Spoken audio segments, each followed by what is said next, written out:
fast. Yes. Call this meeting to order. Could I get a approval of the minutes? Second.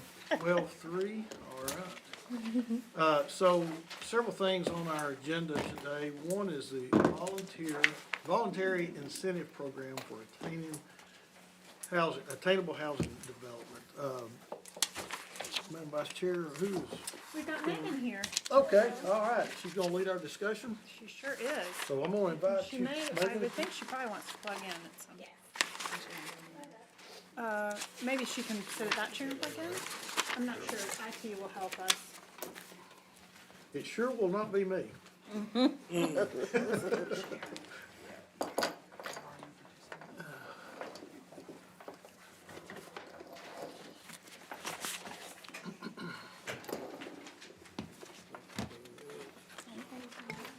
Good, how you doing?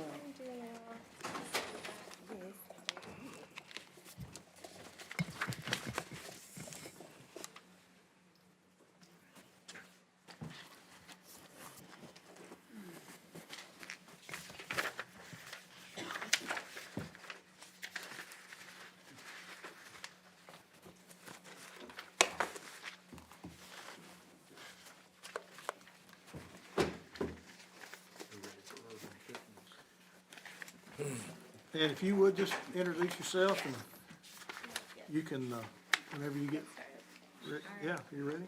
Well, hi everyone. My name is Megan Miles, and I've met some of you via email, but for those of you who don't know, I am the new Director of Housing Policy for the City of Chattanooga. And I am very excited to be here today to present the City of Chattanooga's proposed Voluntary Incentives Program, VIP. I'm here with Karen Rennick of RPA, who has been a really critical partner as well in putting this program together. So this is a completely voluntary new program that offers some zoning incentives in exchange for the development of new affordable housing. And this program is the culmination of more than a year's worth of effort by Mayor Kelly's administration in partnership with Senator Todd Garnhire to update the state law to allow local municipalities to offer this type of incentive.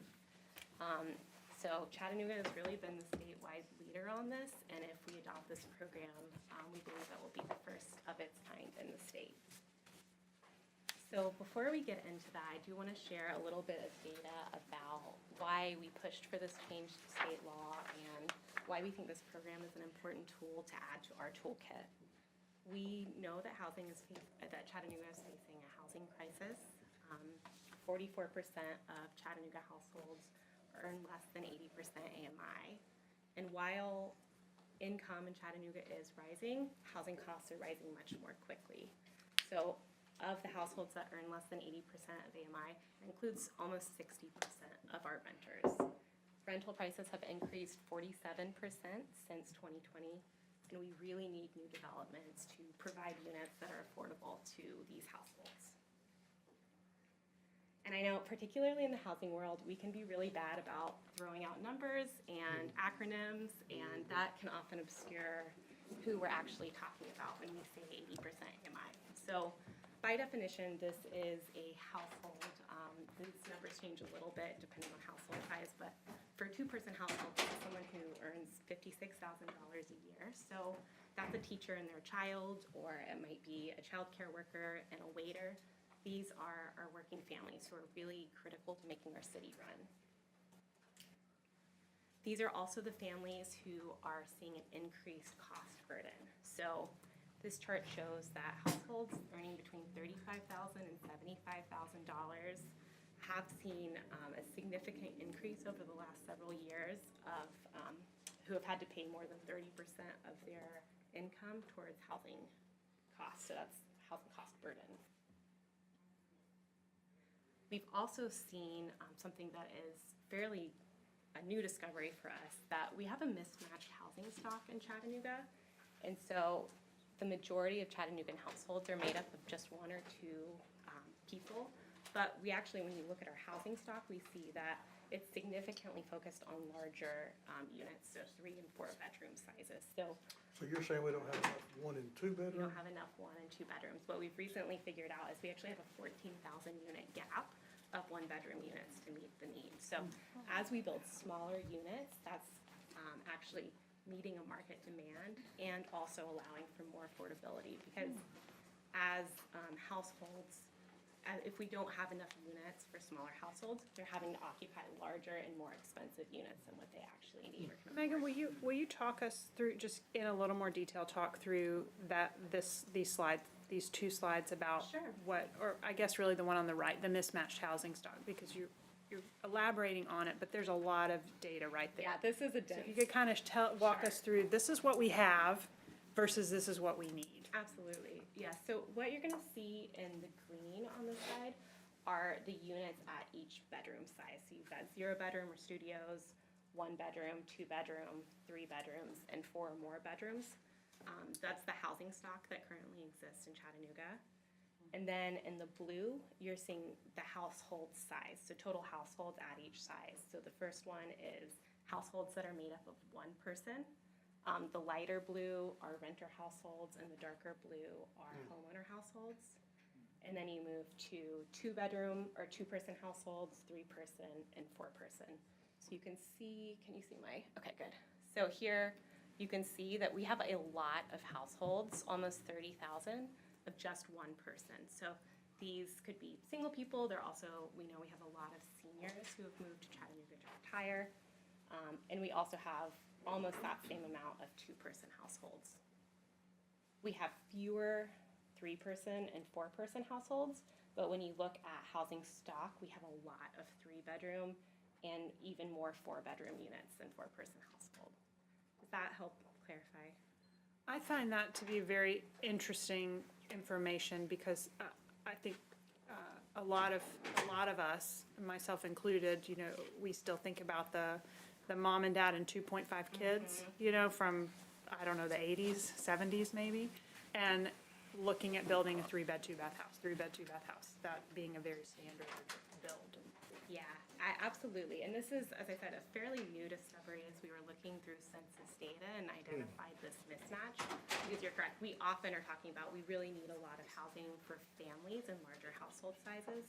But really, as the composition of households has changed, we do need more smaller units that can accommodate those smaller households.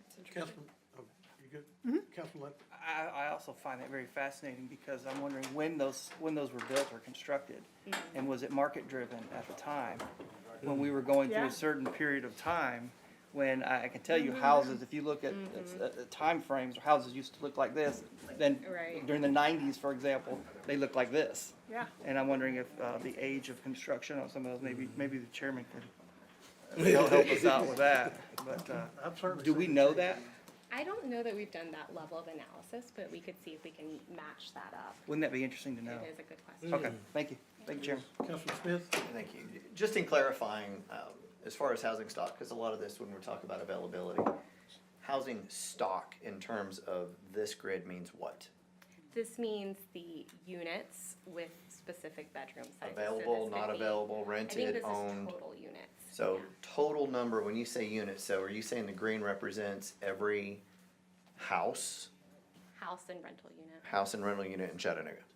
Okay, so what it That's doesn't, according what to it, census data. what it doesn't show us is any availability of these in the different levels either. Correct, yeah. Okay, just wanted to be clear that that was part of what's missing. Well, if you see a 14,000 unit gap, I'm assuming that's gonna mean that Doesn't exist. it doesn't exist. Availability doesn't exist. Right. But some of those green are available. Right? Yeah, They're not all owned or occupied. What is the dark blue is homeowner? but what that gap says to me is that when we think about the stress that our housing economy is under, we have folks that are in households of 1 and households of 2 that likely are occupying homes that have 3 and 4 bedrooms, which is fine, it's a personal choice. But I know anecdotally from my own life, my mom and dad are a household of 2 in the same 4-bedroom home that they've occupied. They would love to move to something smaller, but there isn't an option for them, really. So that's what I start to see is if we were able, within our economy to open up even 10,000 units of one-bedrooms, we would have more mobility within our system, right? Because people would be able to have more choices and move, which then opens up for those young families. Right. Exactly. It's just very interesting. And you're right, it is a personal choice. There are some households that are interested in larger homes, but we are also hearing a lot about similar stories, or again, seniors who may not want that much space or be able to afford that much space. Young couples who are maybe not that interested in having a giant yard that they need to take care of. So it's important to add to that diversity of housing stock. It's good to study the trends. Trends drive the market. To answer the question, someone's watching us online, and they do have apparently information mapped by RPA for single-family housing by year of construction. So that information could be available Year for of us to construction. digest. Yeah. Thank you. Thanks, live stream. Any other questions Go on ahead. that side? Yeah. All right. So again, we have a number of housing challenges, and in order to address those challenges, we on the affordable housing team have really been focused over the last 2 years on what we call building the affordable housing ecosystem. And so that means putting new funding into place, strengthening and expanding our partners, and adopting new policies to support the development of affordable housing. So through this, we came to voluntary zoning incentives. Why? In part, this builds on the work that RPA has been doing to update our zoning code and to adopt a comprehensive plan for the city. It's a voluntary tool that works really well in healthy housing markets.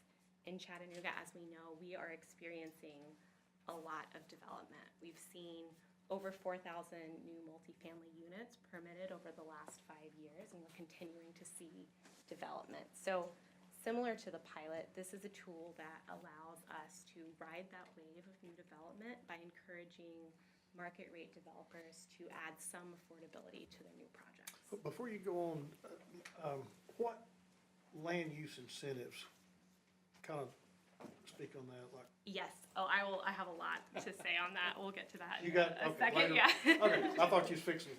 No, I wait. will. I Okay. promise I'll get there.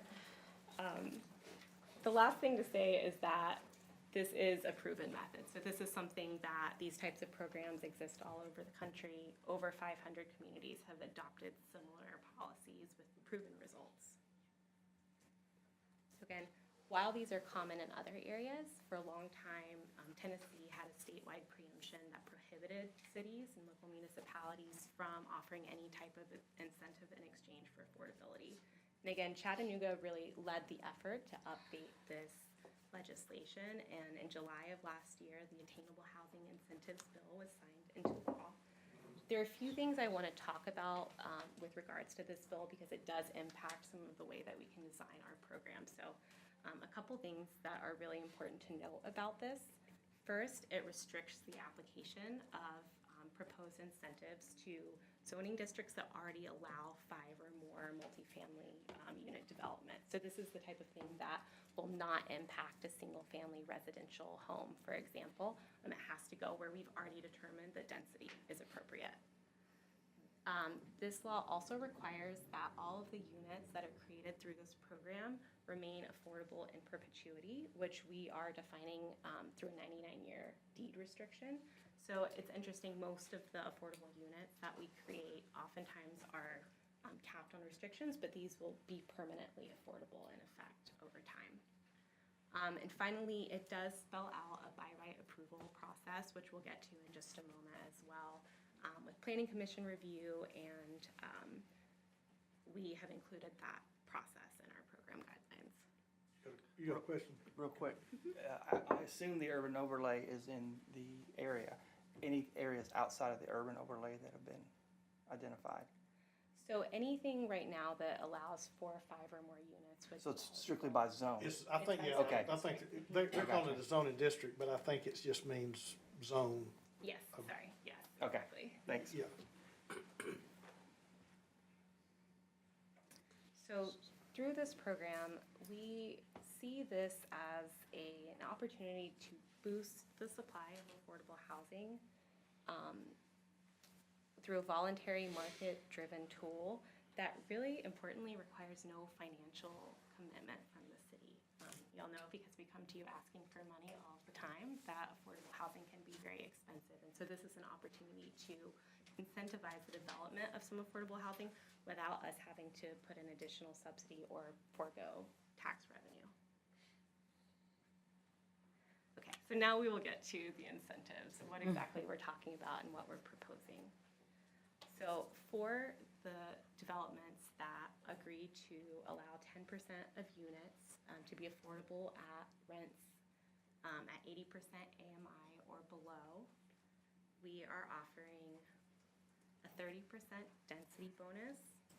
And I'll get into more specifics about each of these and what we mean. Reduced parking minimums.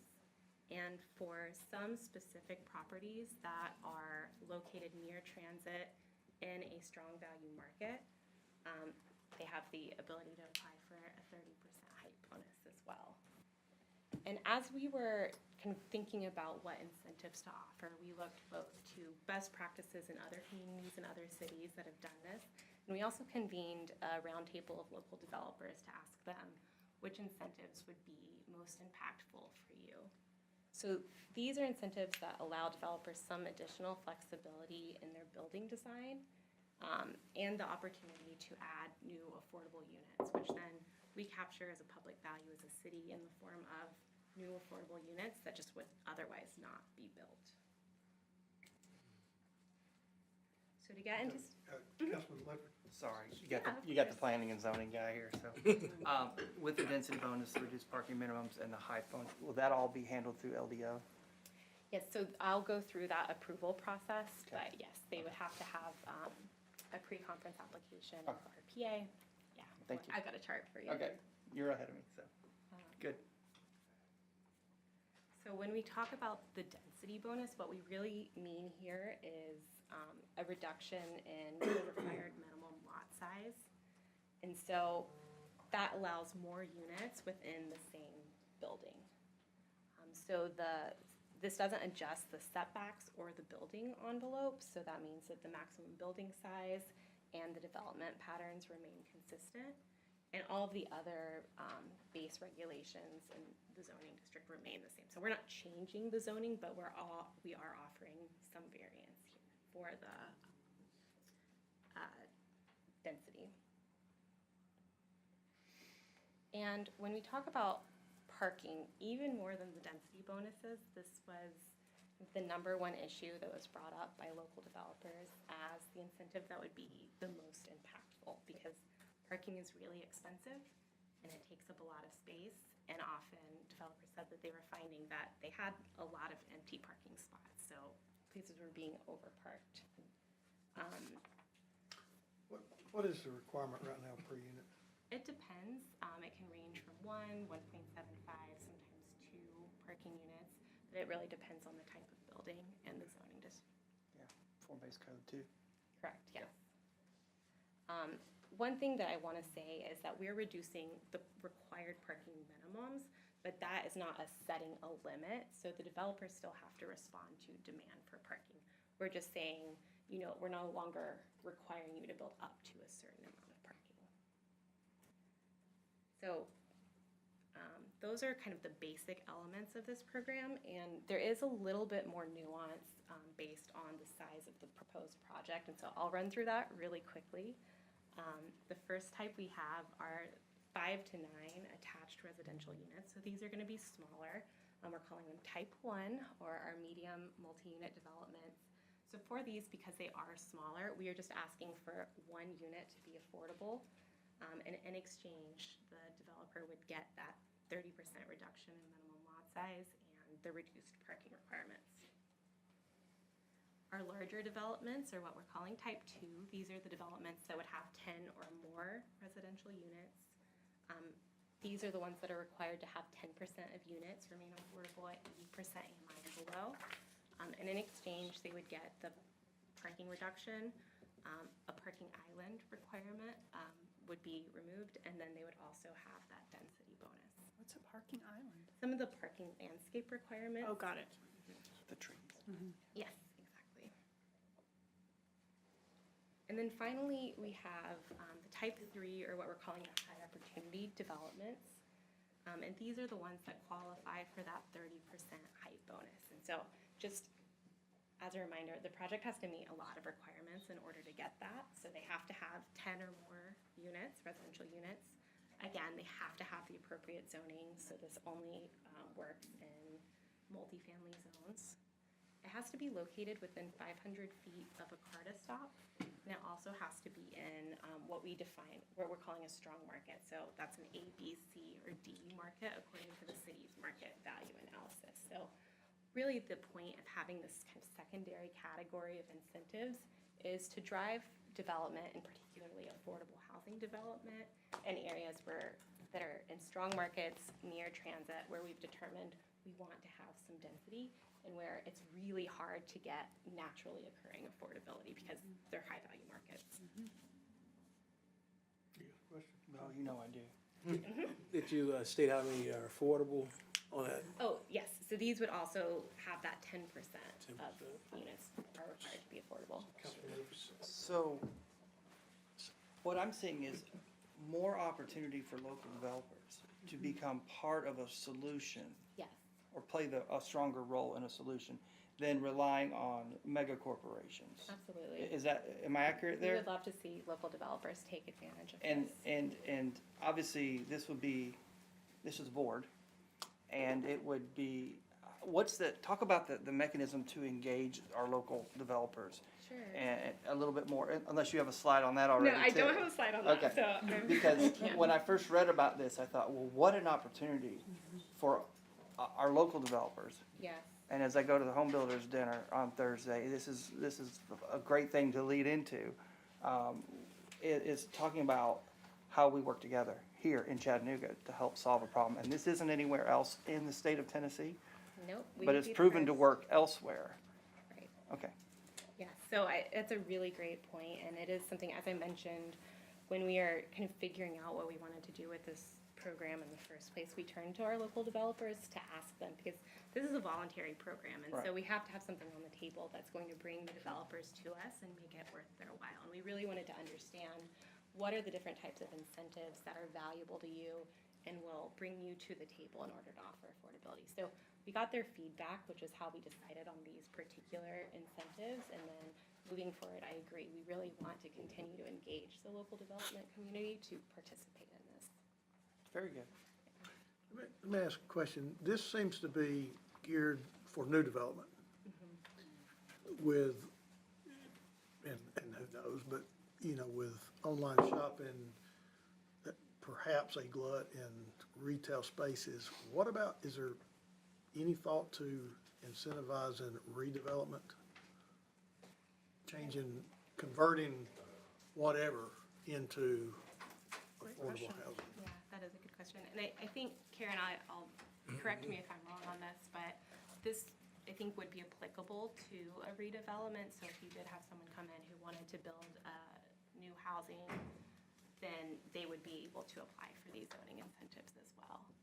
But kind of because of the way the state law is written, it is Well, I mean, I'm targeted just for- thinking like parking requirements. I mean, if it's a retail space, they've already got parking there. So I mean, I didn't see, I don't particularly see anything here that would incentivize redevelopment. Right, And maybe we need to think what would incentivize redevelopment. it's a good point. Yeah, retail is interesting, and I also think about like old elementary schools that don't necessarily have a ton of parking, but could potentially be redeveloped within a Yeah. neighborhood, you know? I mean, there are a handful of those, and the county's gonna be taking some offline. Yeah, I think that's a really great point, something we'll continue to look at. I mean, I don't know, something big done along the lines of stormwater incentives, which I would think would be a huge deal, but. And I will say, you know, I think we take the same approach to this program as we do to all of our programs. And I know that RPA has done with the zoning code, which is that we're really committed to learning and growing. And so we plan to do a 6-month evaluation of this program, and then after a year, do another year evaluation and continue to do that moving forward. So during that time, if we're identifying either through feedback from developers, as we're seeing what's happening, if we're identifying other incentives that we might want to put on the table, we would love to be able to update and tweak this program to make it as effective as possible. Councilman Donley. Okay, so would developers be able to utilize our new housing pilot program with 10 or more plus this? Yes, very good question. What we have discussed for layering the pilot program on is because, again, we don't want to over-subsidize. We want to get as much affordability as we can. With this program, we think likely, again, because we're not offering any financial incentives, that it's going to really hover around maybe the 70 to 80% AMI range. With the pilot, what we'd consider doing is having units at 60% and below be able to layer the pilot on so that we can get deeper levels of affordability and more affordability by combining those programs. That's smart. Thank you. Yeah, that's a good question. Okay. So, application process, we're here. Again, this has been put in the state legislation, so we've just updated it slightly with our acronyms, but again, this is a voluntary process, and so it has to be initiated by the developer, and they would start by submitting a letter of interest to RPA and Housing and Community Investment Team, and then we would have a pre-application conference with them, where we would just go over their project parameters, what incentives would be available, whether or not they meet the program guidelines. After which, RPA would put together a pre-application conference summary and determine whether it complies or not. So they would send that out. If after that, after receiving that, the applicant would have to submit a complete application to RPA within 120 days, and then that would go to the Regional Planning Commission for approval or denial. Once they got approval for that, the city would record deed restrictions in order to maintain the affordability. And then the property owner would submit rent and income verification. HCI would be responsible for the compliance on that, which I'll talk about in the next slide. So, You were Councilman Hill. so it would go through the Regional Planning Commission, but it's an approve or deny. It's different than a rezoning application, because you said that this is something that if you meet the requirements, then you meet the requirements, Yeah, right? It's designed to be a by right program. Okay, so it might be a different part of the commission's agenda then to approve that, yes, they meet it, we acknowledge that they meet Right. this, or we acknowledge that they don't meet Yes, that. I see Karen in the background. Yes. We did talk about that, and we talked about kind of bundling them under one section of the agenda. So subdivisions are like a little bit more by right. Yeah. And the final action is planning commission. And then we talked about too, is could that be a consent decree that, depending on council actions, we would talk to Phil about, is could that be handled as bundle them and do them all at once instead of having an individual non-tenant public hearing? But we were gonna kind of wait to get through this before we did a presentation with planning commission and set that up, with the idea that this would be effective 2 weeks after council action. We'd have a little time to address that. Okay. Karen, would we treat those as preliminary plats from the planning commission perspective? One vote? Well, in the sense that yes, that you're meeting the requirements or not. Right. And so if not meeting the requirements, a denial might mean you can just come back the next month with a correction. It doesn't mean you can't come back for a year. But they shouldn't show up with a denial. That's correct. Okay. But occasionally we might have someone, is with the planning process, doesn't provide all the information needed by the time of the agenda. Okay, you'll catch that. Yes, we hope to, yes. But that's the process that we would be working on coming after council action. I have one question. On the deed restrictions, you'd mentioned one of the restrictions earlier on how long you would like it restricted for. Are those codified somewhere, or are those decided case-by-case basis? They the same no matter who it is, what type of development? Yes, Do we you would know? have a standard deed restriction that we use for this that will draft up with the city attorney to make sure. We have a similar deed restriction with the pilot, and so they would, But it applies to all? yes, it would apply to all. Okay. So when do they sign off on the deed restrictions? Is it the time of the application or when? Yeah, at time of approval. Okay, so it has to be done and recorded in order to be valid, so Yes. that's what we need to make sure of. Yeah. Councilman Hill. Thank you, Chair. Would there be anything in place to prevent short-term vacation rentals? Because I know When we first launched the initial housing pilot back in 17, we had an issue with one of the properties on Market Street. When they couldn't rent, they resorted to short-term Yeah, vacation. that's a great point. I'll actually switch to the next slide. I don't have the short-term vacation rental, but we do have a non-compliance fee, and that would certainly be in non-compliance. And that would be included in the deed restrictions. Good question. But now, that would only apply to the number of units that are 80% AMI, correct? Correct, Not to, yes. Yeah. So that would be the affordable units. okay. All right, any other questions? I do, I have to say it, with $5,000, Phil, how do we get around that? Well, it's an agreed amount that they're gonna be paying. It shouldn't be saying fine. It should be saying a civil penalty. I will There you go, update that. Phil. Thank you so much. You're welcome. Sorry, I Sorry. need the lawyers. Old stuff, A but- 5,000 per unit civil Civil penalty. per year Yes. of non-compliance. Thank you. Yes. So can I talk that through what you just said about short-term vacation rental? Just a thought. Okay. Okay, so we would, within this, as presented, bar we would offer incentives for density, parking, et cetera, in exchange for 10% of the units in perpetuity, which is a huge win, to be 80% AMI or below. But the way our code is currently written, in addition, if that property is zoned for an area that would be appropriate for a hotel, then also by right, that developer would be able to apply for short-term vacation rental licenses for those spaces, but not for the affordable unit. So I just, like, that's where we're headed, right? Yeah, I mean, yeah, Yeah, that's what and I so was that, asking. like, that's what we need to think about and talk about, like, okay, are we good with that? Yeah, and that's it. It's Well- a- And not all of these are gonna be zoned for a I mean, hotel. do we care if Yeah, do we there's care? short-term vacation rental as long as we're getting Right, yeah. 80% AMI?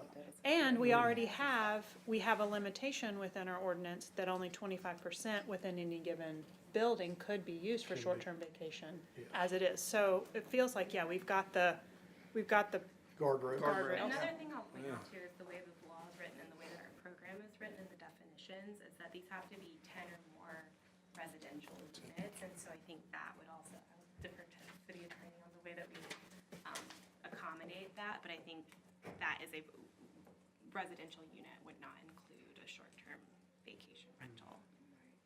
And then too, we have to keep in mind that you have to rent it out for a number of days before you even have to put it on the site. So if you're 30 days or more, we don't. It's a midterm rental, it's Right. different, yeah. So it's different, and people are getting away with that. They'll say that it's 30 days or more, but really I'm renting for 2 days.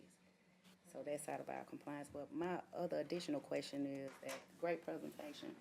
And I think, for my district or community or the constituents that I serve, we get caught up in the word of affordability, which means simply whoever can afford it at that area or that market rate. And we're asking them to build for the 80% down. Well, what I see happening across the city of Chattanooga is those that are housing insecure or 0 to 40% or 50%, so they're not able to obtain housing. Like, it's attainable because it's in reach form, but they can't obtain it. And it's largely due not because there's just not enough one-bedrooms available for them. They have other issues challenges that have prevented them from acquiring the house. So those are the things that we don't talk about. This is great, and we can get all the people who want, but it's a lot of people who, like, now we don't talk about the fact that families are having kids now. So they want the one bedroom, but still, there's a whole lot of people, a target group of people that's not being housed, and it's not because of that.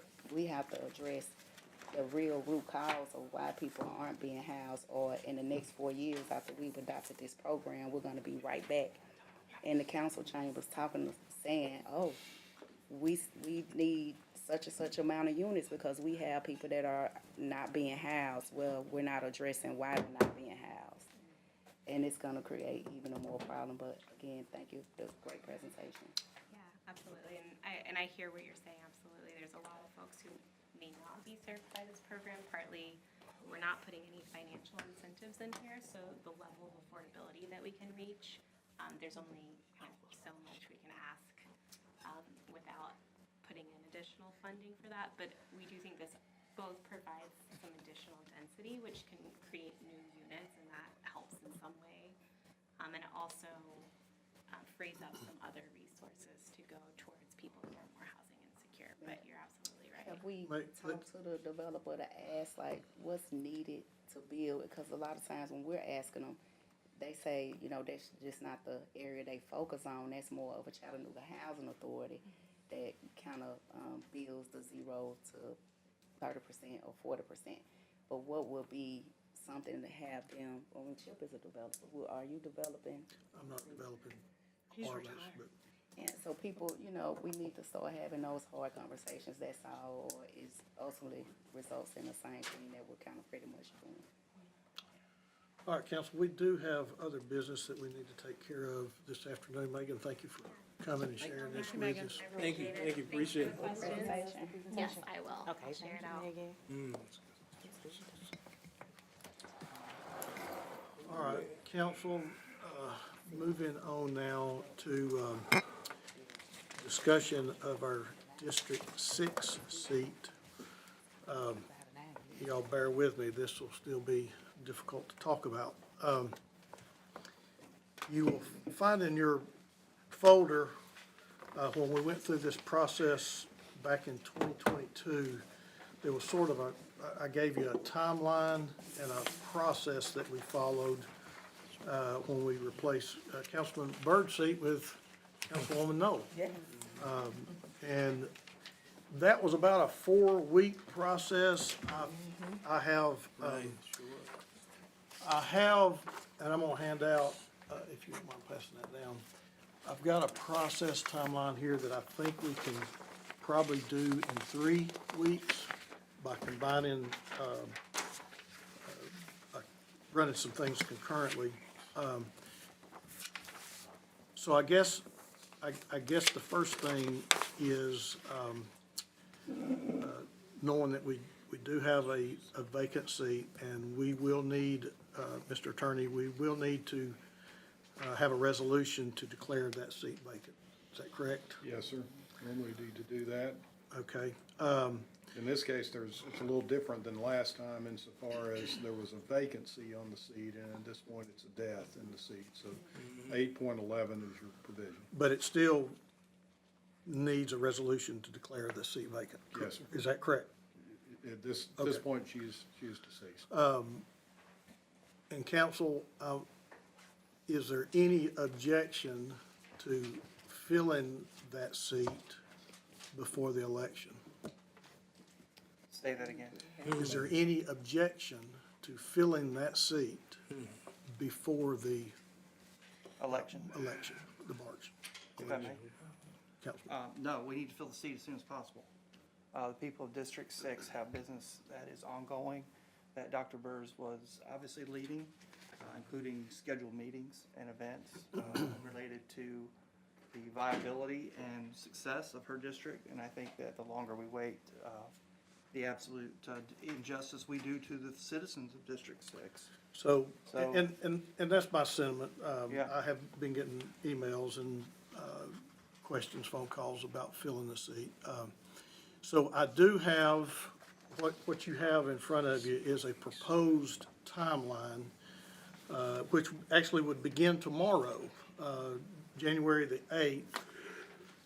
We would need to instruct our council clerk to put a notice in the paper that we are going to accept resumes and letters of interest. And we could accept those, and I'm kind of, again, going off of what our process was last time. We could accept letters and resumes from January the 8th through January the 21st at noon.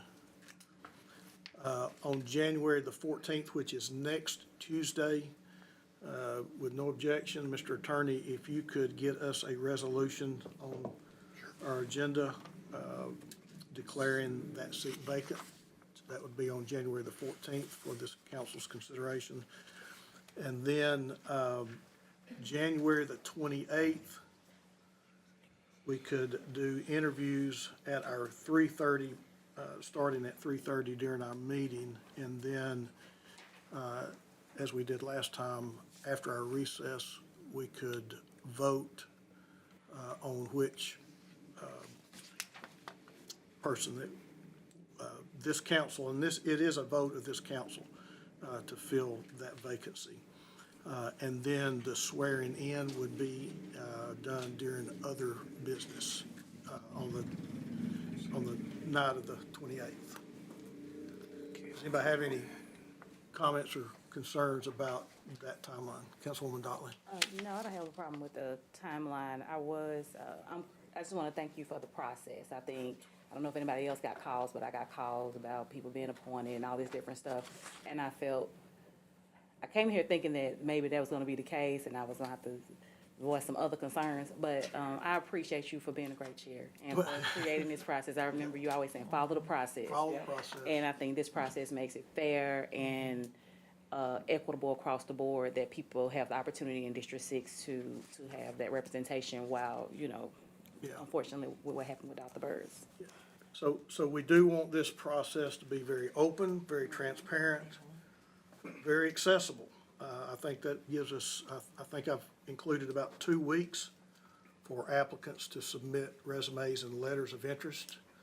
It gives us a week, once the cutoff date, to look at those resumes, to be doing our homework. And then on the 28th, and like I said, on the 28th, we would do interviews at the very beginning of our business meeting, go through the rest of our agenda, take a recess, and then come back, and then we would vote. Now, what we did last time is we would take nominations from the floor. Anyone that would want to nominate anybody that applied, we would take nominations from the floor. We would close nominations, and then the last time I just went around the dais and ask each person for your vote.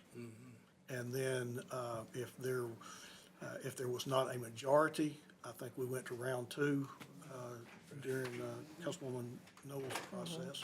We went to round 2 with I think 2 candidates, and then reached a majority at that time.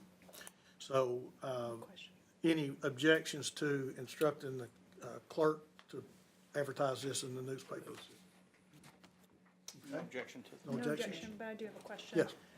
When we went through the 2022 process, we had conversation about whether the council was going to express a desire for a candidate that would only serve in the interim and not be running for Yeah, election. And at that point, we decided that we didn't feel like that was necessary. I don't feel like we've fully settled that this 2022 process is our codified process if we were to do this again next week for someone. So I just want to ask the question, are we looking for, are we keeping it wide open like we did last time, or are we going to limit it to only an interim position, given that we're as close to the election as we Well, I are? mean, we can certainly take a consensus, but you and I were the only 2 that had a concern about just appointing a caretaker. I don't remember. It was, Yeah, It was me. we did a vote. Maybe that's why I still Yeah. wondered. me and you, right? We did a vote, I think.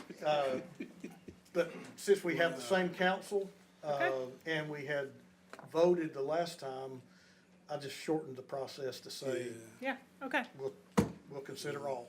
Thank you for letting Any, me ask. Councilwoman Noel? Yes, thank you, Mr. Chair. So I have a question. So if someone other than the individual that has already qualified to run in the election for March, if they come in to apply for this seat, so what does that process look like? Because the closing date for them to pick up papers to do anything else is already gone by, right? Well, any applicant that is qualified, and there is That's already qualified. Okay. Any qualified applicant, and I think, and I, Madam Clerk, did you send everybody the?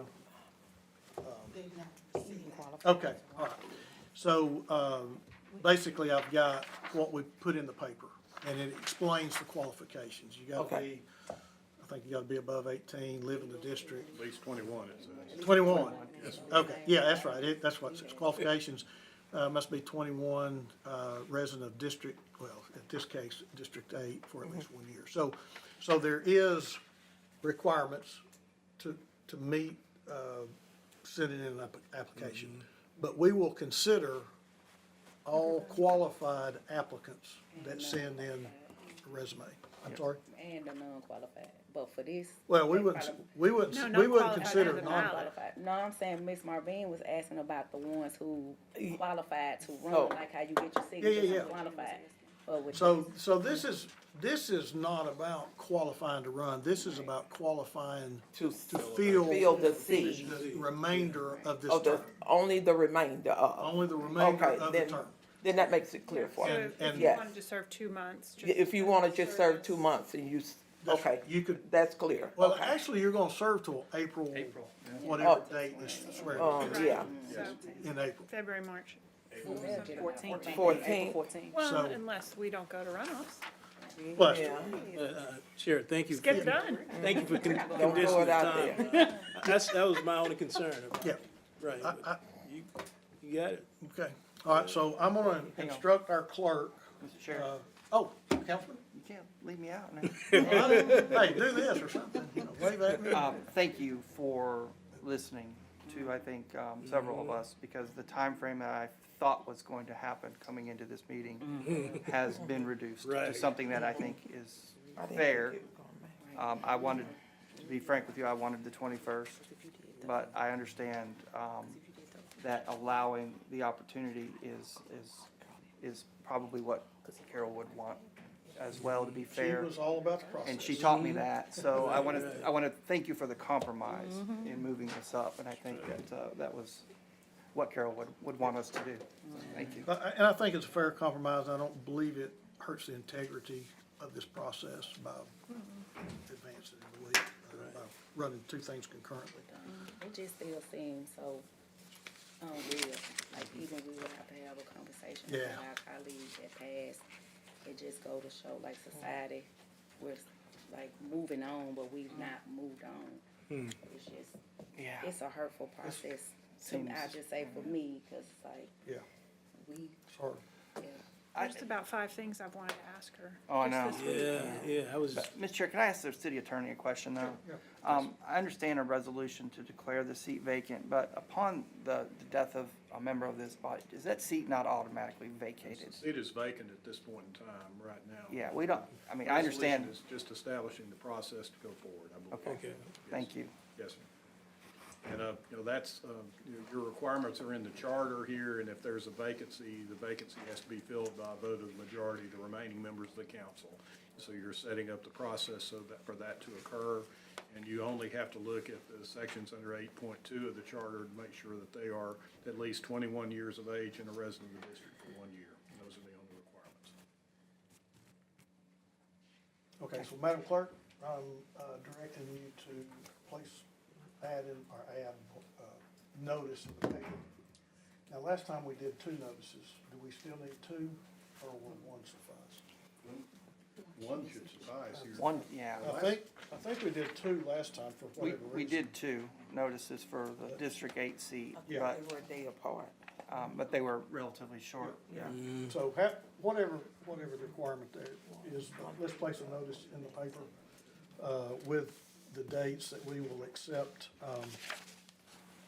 applications and resumes from From the 8th to the 21st. January the 8th to the 21st. And so then all the council will get those Well, later on the 21st. by the, yes, after 12 noon on Okay. the 21st. And then that'll give us a week to peruse all of the resumes.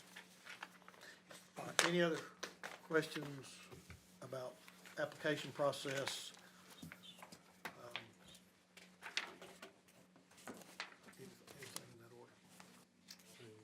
Okay, if not, I'm gonna move down to, board appointments that we have vacancies in. Pretty crucial, boards here, several of them that we need, to fill.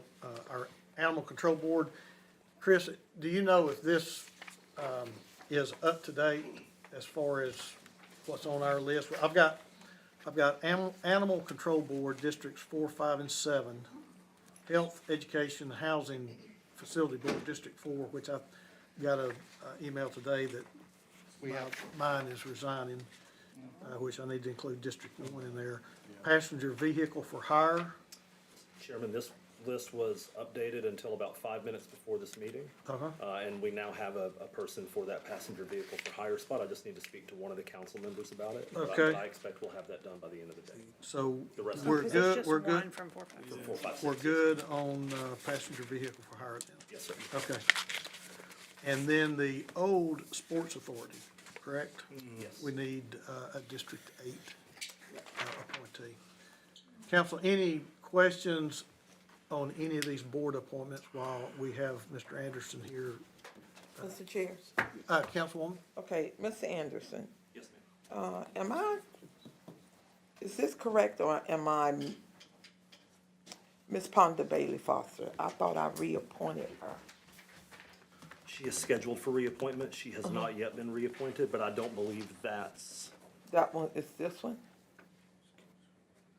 Not, is this one? she's in the process, but she's not been reappointed yet. But yes, Okay. you've approved her for reappointment. Okay. So you've done all you need to do on that. Oh, That okay. will be updated before the next meeting. All right, thank you, Mr. Chair. Thank you. Thank you, Chris. Okay, any other questions about any of our board appointments that we need to make? Okay, let me go back, and I don't know how many candidates we might have or people interested in applying for the District 6 position. And I'll just go ahead and read this, and I guess this, we'll put something very similar to this. So resumes may be hand-delivered to the administrative office of the city council between the hours of 8 a.m. and 4:30 p.m. 1000 Lindsay Street, so if you're here, you know where it's at. Or via email. Resumes may also be emailed to Nicole Gwynn, council clerk, at council-clerk@chattanooga.gov. Confirmation email will be sent in a reply. And so you can email your resume and your application, or you can hand deliver it. Okay. Bonus points for a cover letter? I guess If bonus. Jenny Hill's looking at it, you get bonus points for a Oh, cover okay, letter. well, there you go. Insight. Okay, anything else that needs to come before the council before we go into our 3:30? We will need an attorney-client privilege meeting during the recess. How long will we need? About 15 minutes, if I can. That's what I'm usually allowed. Yes, sir. Okay, Mr. Chairman, can we maybe suggest doing that now? we could, yeah, well, it's so difficult to get everybody out of the room. Okay, I mean, well, we're gonna take a break anyway. just trying to be effective. I hear you. All right. I hate to shoo everybody out. And, Chris, we'll do it, we'll do it during our break. But I appreciate that. Yes, I think the food. Okay, Old chair stuff. we're gonna be adjourned, see everybody at 3:30. read there, read there. Thank God. Thank God.